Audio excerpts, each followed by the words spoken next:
Hello student, this is the lecture number 3. Topic is thermodynamic process of unit 1. Myself Ashutosh Jaiswal. Let's start.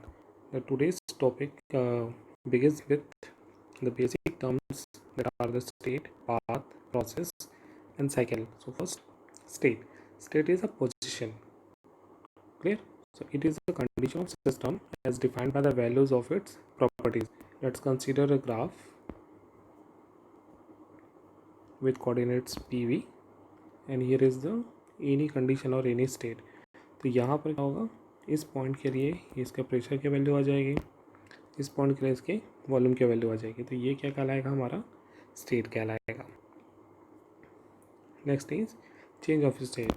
Change of state मतलब मान लीजिए ये था हमारा initial position था, यहाँ से एक आया है कि फाइनल पोजीशन पे आ गया. तो इनिशियल पोजीशन से फाइनल पोजीशन जब वो ट्रांसफ़र होगा तो हम उसको बोलेंगे change of state. Next is a path, the succession of states during a process. इसको कॉमन इजी लैंग्वेज में बोल सकते हैं locus of change of state, या जिसको हिंदी में हम बोलते हैं बिंदुपथ. लोकस मतलब बिंदुपथ. तो ये हो गया. अब ये है आपका इनिशियल पॉइंट, यहाँ पे आपका फाइनल पॉइंट. तो ये डायरेक्ट तो यहाँ पे जंप करेगा नहीं. ये कैसे आएगा, पहले यहाँ पे पहुँचा, फिर यहाँ पहुँचा, फिर यहाँ पहुँचा, इस तरीके से ये फाइनल स्टेट तक पहुँचेगा. फिर इन सारे जो पॉइंट्स हैं, इन सारे पॉइंट्स को हम ज्वाइन कर देंगे. तो ज्वाइन करने के बाद जो भी हमको लाइन मिलेगी उसको हम बोलेंगे path. Next is the process, transition from one state to another with some property. Property means जो आपका प्रेशर था, वॉल्यूम, टेम्परेचर, अगर ये किसी प्रॉपर्टी को सेटिस्फाई करता है तो उस कंडीशन में हम उस पाथ को प्रोसेस बोलेंगे.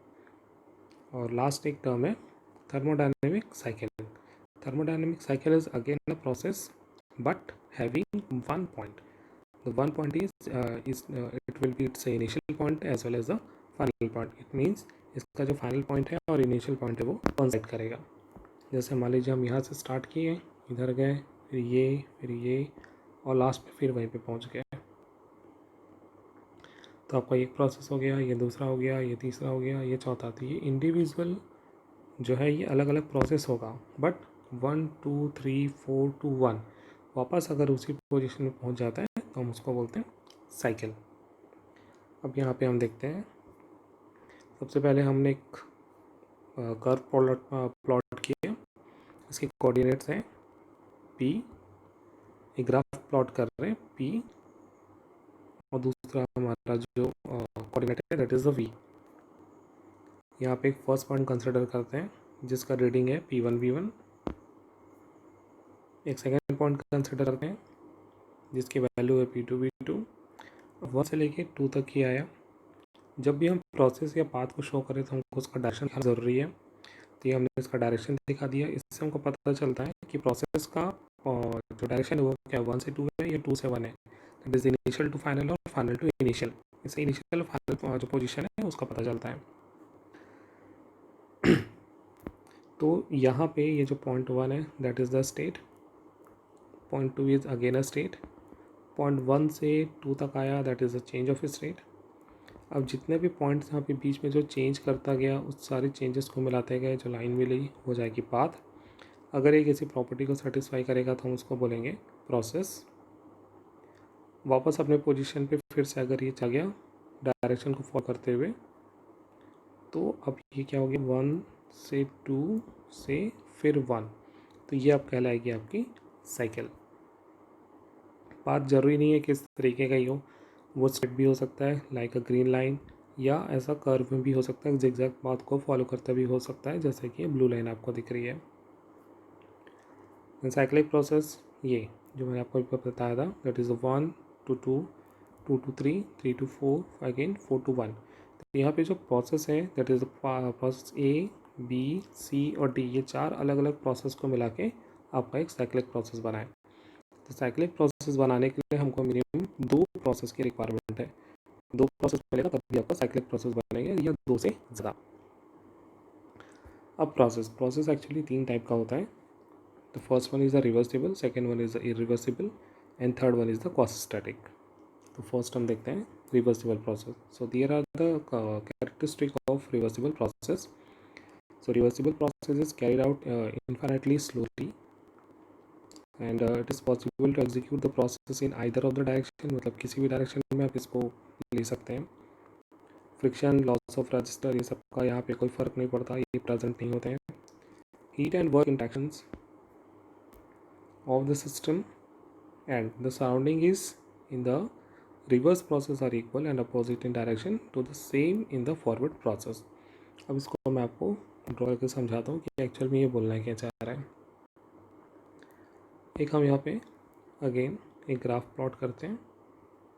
कोऑर्डिनेट्स हम वही लेके चलते हैं पीवी. मान लीजिए ये कोई एक प्रोसेस है, इसका ये इनिशियल पॉइंट है, ये इसका फाइनल पॉइंट है.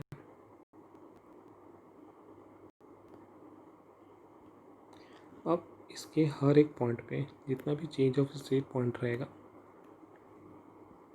सबसे पहली चीज़ ये हर एक स्टेट पॉइंट जो रहेगा वो आपका इक्विलिब्रियम में रहेगा. दूसरी चीज़, इसका जो इनिशियल पॉइंट और फाइनल पॉइंट है वो वेल डिफाइंड नहीं है. इसका मतलब क्या हुआ, हम यहाँ से स्टार्ट कर सकते हैं और यहाँ पे ख़त्म कर सकते हैं. इनिशियल पॉइंट अगर ये है और ये फाइनल पॉइंट है तो ज़रूरी नहीं है कि हम ऐसे ही दिखाएं, हम उसको यहाँ से स्टार्ट करके यहाँ पे भी ख़त्म कर सकते हैं. नेक्स्ट चीज़ ये है कि इसका जो डायरेक्शन है, मान लीजिए अगर पॉइंट 1 से 2 है तो हम इसको 2 to 1 भी दिखा सकते हैं. तो ये इसका रिवर्सिबल प्रोसेस का कैरेक्टरिस्टिक्स होता है. और अगर मान लीजिए ये सारी कैरेक्टरिस्टिक अगर किसी प्रोसेस में नहीं है तो वो प्रोसेस कहलाएगा इरिवर्सिबल प्रोसेस. ये रिप्रेजेंटेशन का तरीका है. रिवर्सिबल प्रोसेस को हम ऐसा सॉलिड लाइन से शो करते हैं और इरिवर्सिबल प्रोसेस को ऐसा हिडन लाइन से शो करते हैं. ये इसका डिफरेंसेस है. Reversible process is a process that can be reversed in order to obtain the initial state of a system, but irreversible process cannot be reversed. Next is the infinite changes occur in the system, but a finite changes occur in the system in the case of irreversible process. Equilibrium यहाँ पर होगा और यहाँ पे कोई भी आपका equilibrium नहीं होगा. The blue portion is for the reversible process and this maroon portion is for irreversible process. सो अब इरिवर्सिबल प्रोसेस अगर है वहाँ पे तो इरिवर्सिबिलिटी होगी. इरिवर्सिबिलिटी है तो उसके कुछ ना कुछ रीजंस होंगे. तो रीजंस है ये.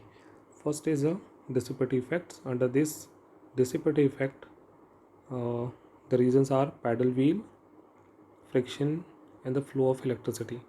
ये तीन हमारे मेन रीज़न होते हैं इरिवर्सिबिलिटी के under the case of dissipative effect.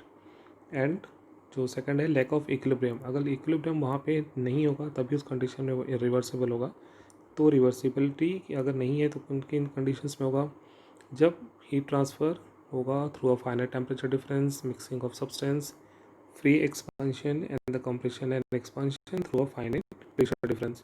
इसमें जैसे ये जब आगे आप लोग लाइव क्लासेस में मैं आप लोग को इसका डिटेल बताऊँगा. तो मिक्सिंग ऑफ सब्सटेंस का मतलब क्या हुआ, जैसे मान लीजिए आपका कोई चैम्बर है, इसको दो पार्ट में डिवाइड कर दिया. फर्स्ट लिक्विड यहाँ रखे, सेकंड लिक्विड यहाँ रखे, बाद में इसको हटा दिए, तो ये क्या होगा, मिक्स होगा. That is the example of irreversibility. Details हम उसमें देखेंगे लाइव क्लासेस में.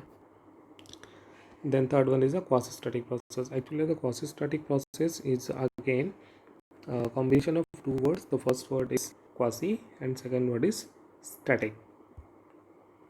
So quasi means almost and static means rest. It means it is a process which is almost in rest condition. Reversible process is completely rest condition. Irreversible process is not a rest condition, but a quasi-static process is almost rest condition. यहाँ पर क्या होता है कि ये जो हमारे initial state है और ये हमारा फाइनल स्टेट है. रिवर्सिबल के केस में जो बीच के हर एक पॉइंट्स हैं वो सारे पॉइंट्स हमारे इक्विलिब्रियम कंडीशन में होता है. But in the case of quasistatic process the two successive points are in almost equilibrium condition. Clear. Reversible और क्वासी-स्टैटिक में हर पॉइंट इक्विलिब्रियम में होगा और रिवर्सिबल में हर पॉइंट हमारा इक्विलिब्रियम में होगा. But in the case of quasistatic process the two continuous points will be in almost equilibrium condition. So all the characteristics are very close to reversible so it may be also called as reversible process. Next is the polytropic. The polytropic process हम इसको बोलेंगे जो pv to the power n इसको अगर कोई follow करता है इस इक्वेशन को, तो उस जो प्रोसेस को हम बोलेंगे पॉलीट्रॉपिक प्रोसेस, जहाँ पे n कांस्टेंट होता है और n को हम बोलते हैं पॉलीट्रॉपिक इंडेक्स बोलते हैं। n की जो वैल्यू होती है वो 0 से इन्फिनिटी तक वेरी करता है, तो जैसे जैसे इसकी वैल्यू वेरी करती जाएगी उसके अकॉर्डिंग अलग अलग प्रोसेस आएंगे। तो हम यहाँ पे जो मेन चार n की वैल्यूज को लेके उस पर हम कॉन्सेंट्रेट करेंगे, दैट इज 0, 1, 1.4 एंड इन्फिनिटी। ये चार को हम लेके चलेंगे। 1.4 में लेके चल रहा हूँ for the adiabatic process which is the value of gamma for diatomic gases. Atmosphere में जो मैक्सिमम गैसेस हैं वो है आपका डायटोमिक, जैसे ऑक्सीजन नाइट्रोजन का ही मैक्सिमम आपको वॉल्यूम है। तो मैं गामा की वैल्यू यहाँ पे 1.4 लेके ही चल रहा हूँ। तो एन की वैल्यू यहाँ पे चार, यहाँ पे देखेंगे कि इन चारों के अकॉर्डिंग कौन कौन से प्रोसेस यहाँ पे फॉर्म होता है। तो जब हम एन की वैल्यू 0 रखते हैं तो वहाँ पे आ जाएगा P V to the power 0 is equal to constant. अच्छा, अब P V to the power 0 है तो किसी भी क्वांटिटी का अगर पावर 0 होता है तो उसकी वैल्यू कितनी हो जाती है 1। अभी वी टू द पावर 0 हो जाएगा 1, इसका मतलब यहाँ पे क्या बचेगा p is equal to constant. So when n is equal to 0 p is equal to constant. Next n की value 1, P V to the power 1 is equal to constant. Next is जब हम n की value gamma रखेंगे तो हो जाएगा p to the power gamma is equal to constant, और उसको बोलेंगे हम adiabatic process. Last P V to the power infinity, और ये होगा हमारा आइसोकोरिक प्रोसेस। तो अब ये एक एक करके मैं आपको बताता हूँ। 0 तो क्लियर हो गया। अब उसके बाद आता है P V is equal to constant. Gas equation होती है हमारी P V is equal to R T. ये वाला पोर्शन हमारा कांस्टेंट हुआ। हमने यहाँ पे देखा कि P V is equal to constant हम यहाँ पे लेकर चल रहे हैं ये, तो ये पोर्शन हमारा कांस्टेंट हो गया। आर हमारा कांस्टेंट होता ही है गैस कांस्टेंट। तो अल्टीमेटली रिजल्ट क्या बचा, temperature is equal to constant.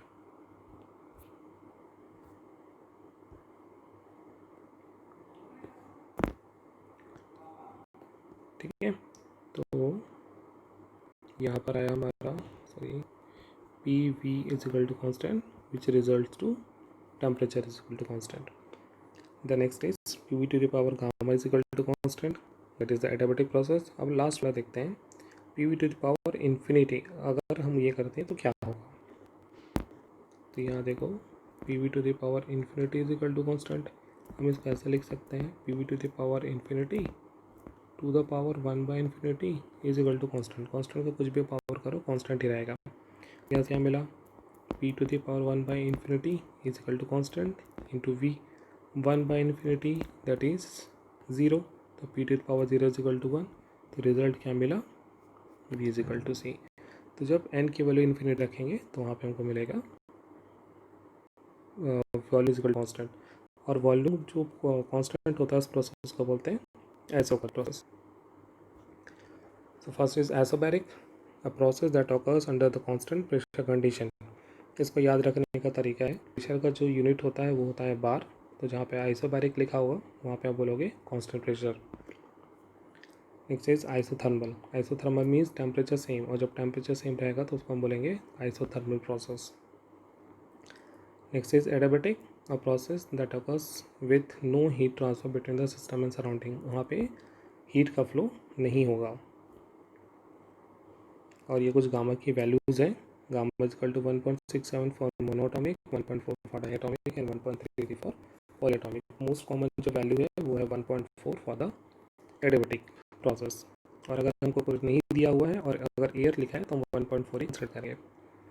Last is isochoric, a process that occurs under the constant volume condition. Isochoric को कांस्टेंट वॉल्यूम भी बोलते हैं। तो एक एक करके देखते जाते हैं।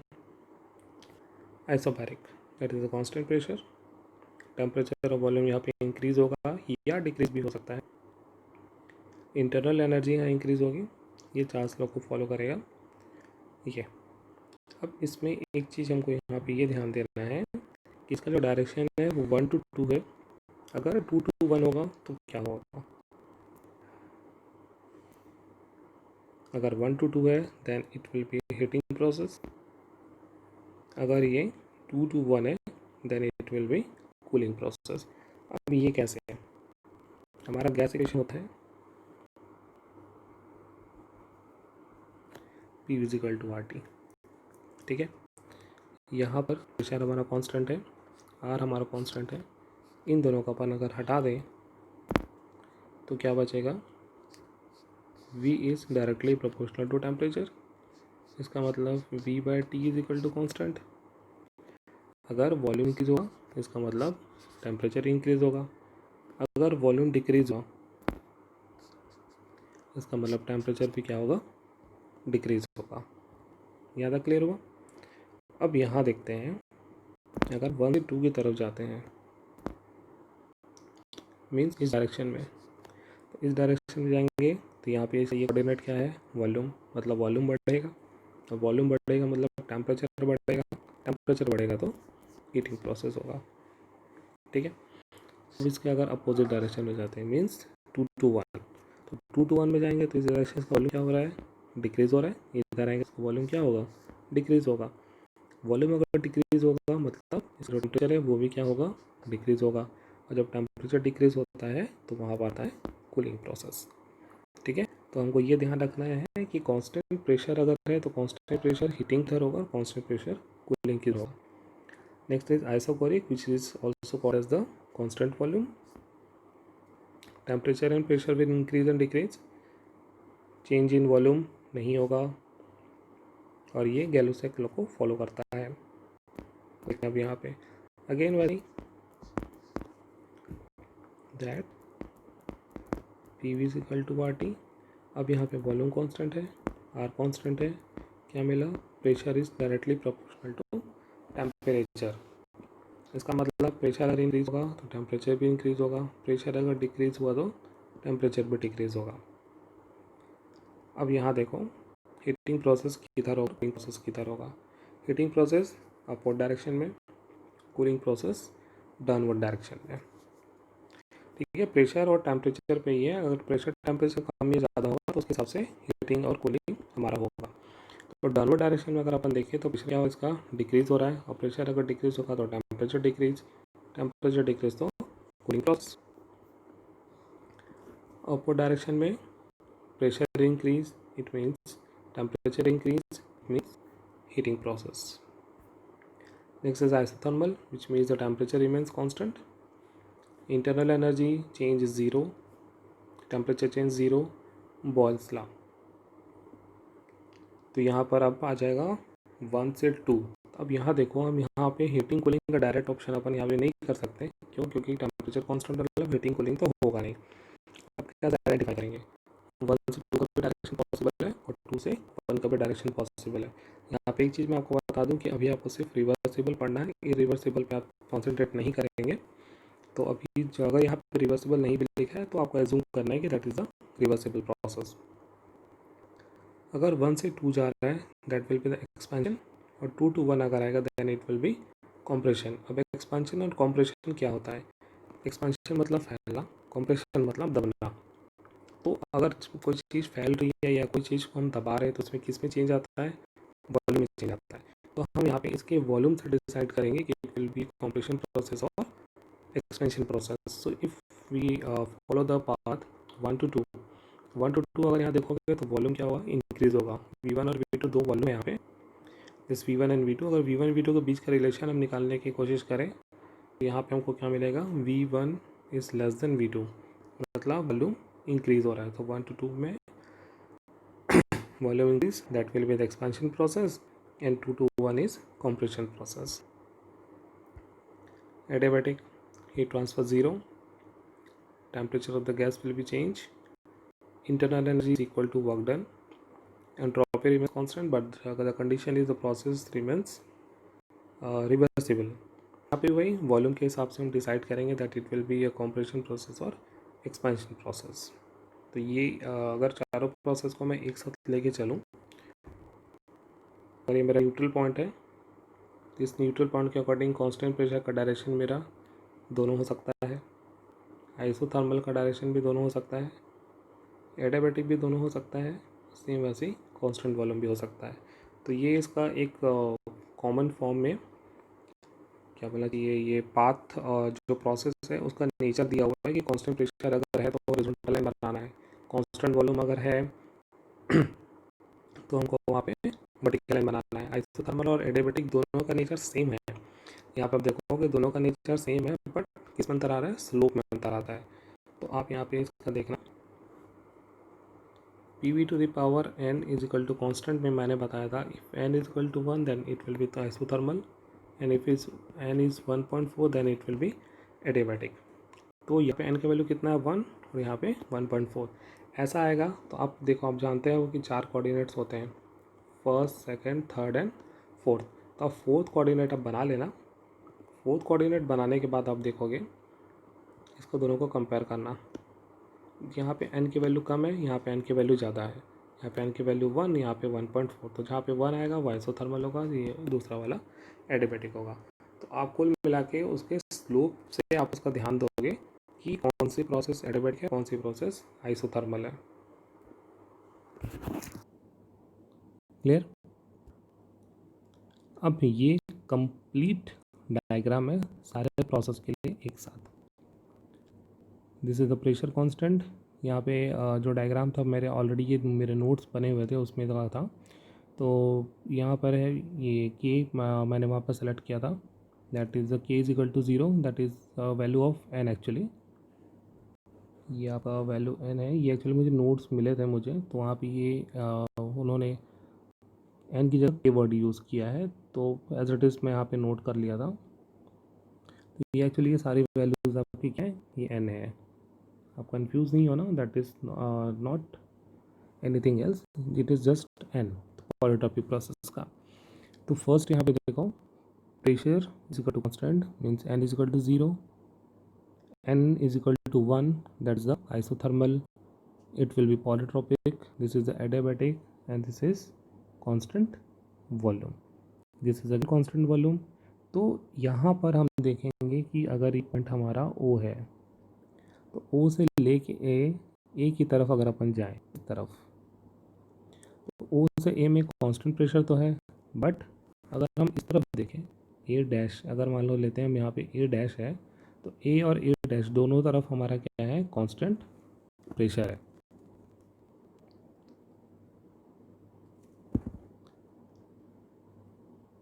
इधर भी कांस्टेंट प्रेशर, इधर भी कांस्टेंट प्रेशर। तो अब दोनों में डिफरेंस क्या है, ये भी कांस्टेंट प्रेशर लाइन है और ये भी कांस्टेंट प्रेशर लाइन है। तो वहाँ पे जब स्टार्टिंग में प्रोसेस में मैंने आप लोगों को बताया था कि अगर राइट साइड अपन जाते हैं तो यहाँ पे वॉल्यूम क्या हो रहा है, इंक्रीज़ हो रहा है। वॉल्यूम इंक्रीज़ मतलब टेम्परेचर इंक्रीज़, टेम्परेचर इंक्रीज़ मतलब हीटिंग प्रोसेस। तो ये वाला जो होगा कांस्टेंट प्रेशर हीटिंग होगा, और इस तरफ volume decrease means temperature decrease मतलब cooling process, so it will be constant pressure cooling. अब वॉल्यूम के लिए देखते हैं, अपवर्ड डायरेक्शन अगर अपन जाएँ तो यहाँ पे जो हमारा प्रेशर है वो इंक्रीज़ हो रहा है, प्रेशर इंक्रीज़ होगा मतलब टेम्परेचर इंक्रीज़ होगा, टेम्परेचर इंक्रीज़ होगा मतलब हीटिंग। तो ये ऊपर की तरफ कांस्टेंट वॉल्यूम हीटिंग, नीचे की तरफ आएंगे तो कांस्टेंट वॉल्यूम कूलिंग। अब उसके बाद हम देखते हैं बी के लिए। ये बी हमारा क्या है, बी सी डी, यहाँ पे 3 चीज़ें दी हुई है एक्चुअली। यहाँ पे this is the isothermal, this is the adiabatic, and in between polytropic. Polytropic की वैल्यू जो है 1 से 1.4 के बीच में आप कोई भी रख सकते हैं, 1.2 1.3 कुछ भी रख सकते हैं। तो फिर से वही आइडेंटिफाई करने के लिए मैंने आपको बताया था कि आप फोर्थ कोऑर्डिनेट वहाँ से बना लेना, आप सेकंड कोऑर्डिनेट में भी बना के देख सकते हो। यहाँ पे जैसे मान लीजिए अब हम क्या करते हैं, ये किस तरीके से ये बना लिए, स्लोप बना लिए। स्लोप बनाने के बाद आप देखोगे कि सबसे कम वैल्यू किसकी मिल रही है, इसकी, that will be the isothermal. उसके बाद नेक्स्ट जो मिलेगा पॉलीट्रॉपिक, और सबसे लास्ट में जो मिलेगा वो एडियाबैटिक। सेम इसी तरीके से यहाँ पे दिस इज़ द 1.3 या 1.2 जो मान लो, और 1.4। तो first one is isothermal, second one is adiabatic, sorry polytropic, third one is adiabatic process. तो इस तरीके से कंप्लीट चार्ट है आपका हर एक प्रोसेस को एक्सप्लेन करने के लिए। ये आपका अलग अलग कलर कोड के साथ है कि किस तरीके से हम उसको जो प्रोसेस है उसको आइडेंटिफाई कर सकते हैं। फिलहाल अभी आप पीवी प्लॉट पे आप ज़्यादा कॉन्सेंट्रेट करेंगे TS प्लॉट जो है वो आप लोगों को मैं लाइव क्लासेस में एक्सप्लेन करूँगा कि TS जो डायग्राम है वो TS डायग्राम किस तरीके से चेंज होते जाता है। एक्चुअली में अभी जो एंट्रोपी टर्म है, ये एंट्रोपी टर्म अभी आप लोगों के लिए थोड़ा अननोन है, इसलिए मैं उसको सेकेंड यूनिट के लिए मैं आप लोग को छोड़ रहा था कि सेकेंड जब हम स्टार्ट करेंगे कि first we have to know that what is the entropy, entropy की प्रॉपर्टीज़ क्या होती है, कैसे चेंज होता है, उसके बाद फिर अपन TS डायग्राम को डिस्कस करेंगे। तो फिलहाल अभी आप PV जो प्लॉट है सिर्फ PV प्लॉट पर ही आप अपना कॉन्सेंट्रेशन रखिए। That is the isochoric, that means the constant volume. The black line is isobaric, that is the constant pressure. The blue line is, what is the blue line? Adiabatic process. And the red line is isothermal process. तो ये तो कुछ basic introductions थे process के लिए। अब process में आपको इसको समझना बहुत ज़रूरी है, क्योंकि जब तक आप प्रोसेस को नहीं समझोगे आप कोई भी न्यूमेरिकल टच नहीं कर पाओगे, न्यूमेरिकल आप उसमें गलत करोगे। तो ये जो प्रोसेस वाला पार्ट है, इस प्रोसेस वाले पार्ट को आप बार बार देखिए, समझिए, और उसके बाद अगर कोई दिक्कत होती है तो हम उसको लाइव क्लास में सॉल्व करेंगे। तो इस वीडियो में फ़िलहाल इतना ही। Thank you.